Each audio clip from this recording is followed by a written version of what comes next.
সোমবার রাশিয়ার ইয়াকুৎস্ক শহরে তাপমাত্রা রেকর্ড করা হয় -৪৫°C। ইয়াকুতিয়া অঞ্চলের তাতিনস্কি উলুস জেলায় তা নেমেছে -৫২° পর্যন্ত। প্রায় ৩ লাখ জনসংখ্যার এই শহরকে বিশ্বের সবচেয়ে শীতল শহরগুলোর একটি হিসেবে ধরা হয়। তবে এবারও অক্ষুণ্ণ আছে শহরটির সর্বনিম্ন তাপমাত্রা রেকর্ড। চরম ঠান্ডার মধ্যেও খোলা রয়েছে বাজারে জমাট বাঁধা মাছ বিক্রি করছেন বিক্রেতারা। ক্রেতাদের ভিড়ও কম নয়। গরম কাপড় চাপিয়ে বাজার সদাই করতে রাস্তায় নেমে পড়েছেন শহরটির বাসিন্দারা। শীতকে উপেক্ষা করেই চলছে দৈনন্দিন কার্যক্রম।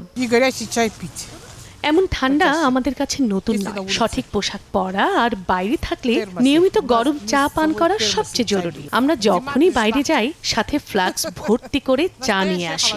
খারাপ আবহাওয়া বলতে কিছু নেই, শুধু যথাযথ পোশাক পরতে হবে। সামনের উৎসবের মৌসুম আসছে, সবাই বাইরে বের হয়ে আবহাওয়া উপভোগ করা উচিত।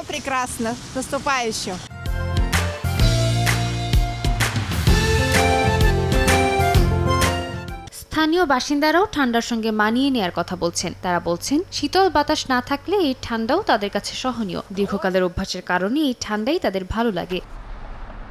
তীব্র শীতের কারণে শহরের স্কুলগুলো অনলাইনে ক্লাস চালু করেছে। তবে গণপরিবহন ও অফিস আদালত চলছে স্বাভাবিক সময়সূচিতে। কুয়াশায় ঢাকা রাস্তায় চলাচল করছে বাস ও গাড়ি। তীব্র শীত সত্ত্বেও ইয়াকুৎস্কের স্বাভাবিক জীবনযাত্রা থেমে নেই। সাদিয়া তাসনিম, সময় সংবাদ।